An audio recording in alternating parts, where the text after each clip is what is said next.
Since I've joined Indian Forest Service in 2008, I would say every day is a different one. Every day is a highlight. Every day is quite exciting and brings many challenges. Everything which we study helps, okay, in the service. As I told you, this is such a diverse service.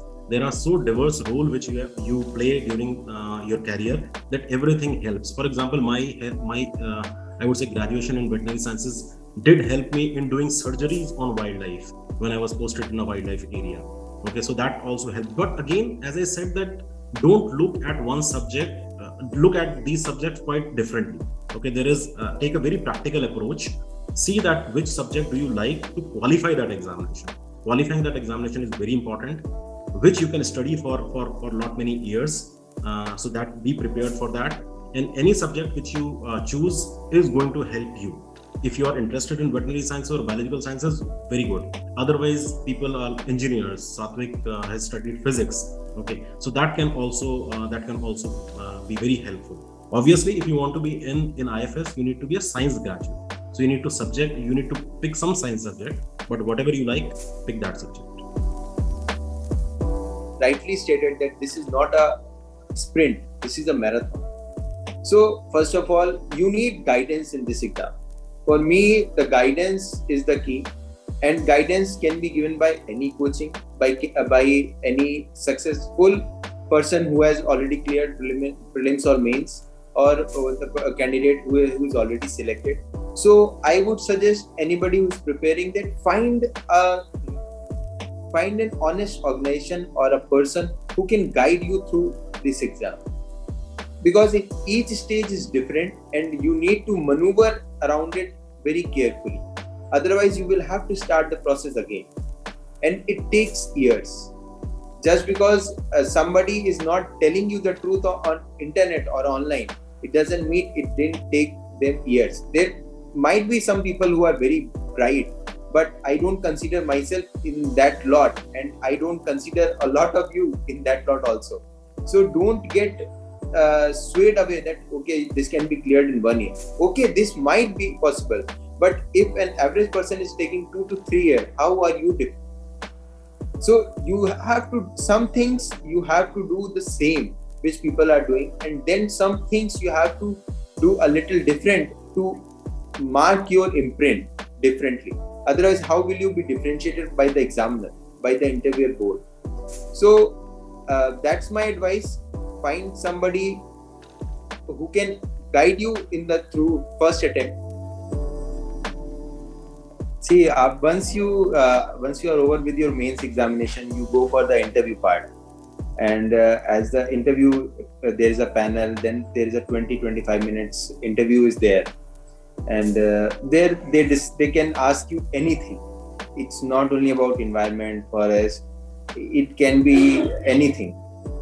And once it is over, once the list is out, then you come to the academy.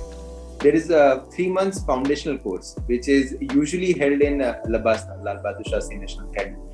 And nowadays it is also held in MCR HRD, and there is one institute in Indore also. And after that 3 months, that 3 months training period is basically with every service, be it IAS, IPS, Indian Foreign Service, Indian Ordinary Account Service, Indian Postal Service, every service. And that is the best part of it, that you have just cleared the examination, and then you meet all the people who have cleared the exam, and now you don't need to worry about the exam. So for next 3 months, you bond together, you grow together, you learn together. And after that, all of us come to our respective academies. Indian Forest Services, we have our academy in Dehradun, in Indira Gandhi National Forest Academy. And then we have a 16-month-long training program. And when I'm saying that this is a training program, I can't explain that how much I miss it now. When I'm in field, I realized that this was heaven. There were tours for 20 days. Tours are there for North India, South India, East India, West India. Then we have so many activities like horse riding activities, shooting activities, and you learn so much. They make you learn driving, they make you learn swimming. So you become a person with so many aspects, so many facets. You don't know, you didn't know about your own personality. So the best part of training is you learn about environment, forest, and how to deal with with everything that is on the job. But what you really learn is how to become more mature, how to become a person who has so many aspects of life in himself or herself. So see, once you finish your training, and you really are the pampered lot, during your training. You are pampered as much as possible by the academies. But once you land in your cadre, there you come face to face with the realities. You are all starry-eyed, but then you come to face to face with reality. And I think this is very important, which you should know. They feel that the life of an IFS officer is like some Nat Geo explorer or a wildlife photographer who is there out there in wild taking brilliant photographs and all. Okay, and that's it. No, it's not that. Okay, because you are having a responsibility of managing a complete a big area. It's a big chunk of land which has animals, obviously, which has human beings there, and their life, property, everything is dependent on every action which you take. So you need to be really responsible for that. It cannot be like you're spending 24/7 inside the forest and taking some brilliant photographs or taking bath in some stream or something. So that's not that's not the case. There are pressures.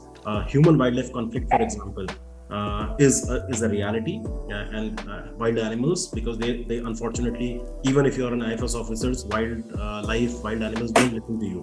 Okay, so they go out, they injure people, they destroy properties, and then you are the one who is facing the wrath of people whose property is destroyed. Okay, so that is also a reality. Several people, I've seen several officers who are not comfortable facing all these things. Okay, but you need to face all these things. Admin stuff, which is administration.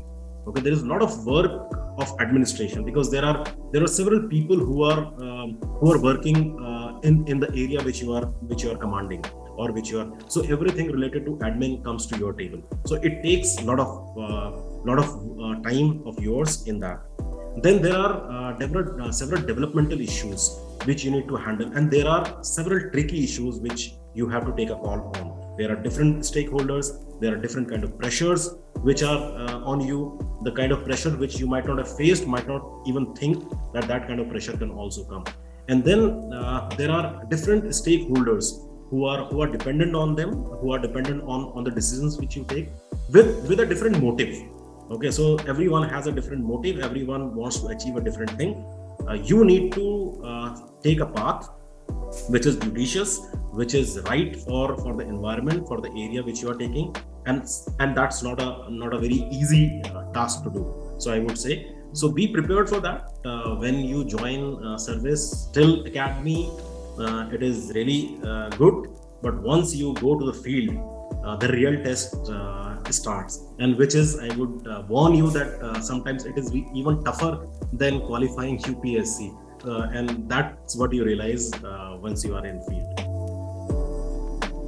Once you join the academy, it's what we got in our account. It was around 40K for the first 3 months. Then we came to our academy in Dehradun. Then it was around 60, and now it has moved up to around 68 or something like that. So if we are in purely monetary terms, if you ask me, this is the salary. But if you include other things also, for example, the vehicle, the driver, the staffs which I have got, so, and the residents, so if you add up all those things, I think obviously there is no comparison with the private sector, but you will not match that level. And one more thing, the kind of responsibilities that you are given here at an early age, that is not there if you compare with the private sector. The kind of funds funneling through you, crores and crores you are signing upon, and that is not possible in a private sector if you are not a CEO. The pay scales are well defined, that you put in this much year of service, you go to this rank and you'll be getting this pay structure. There is slight variation based on where you're working.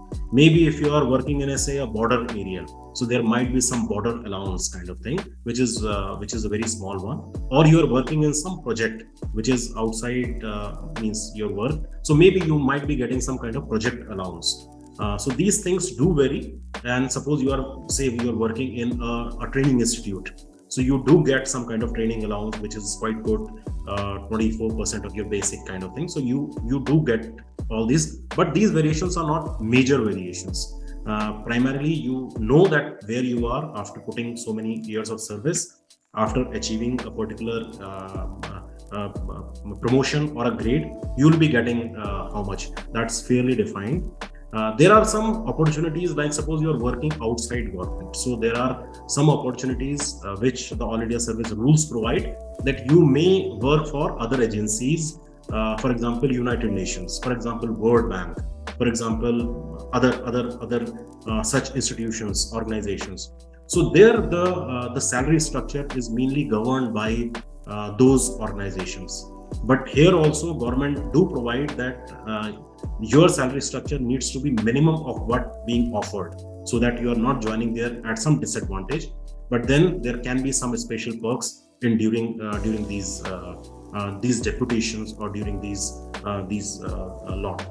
But overall, you fairly know that what kind of salary structure you are going to follow or you are going to get during one particular phase of your service. Yeah, I would like to add one thing, that this is same for all the services, all India services, IAS, be it IPS or be it IFS.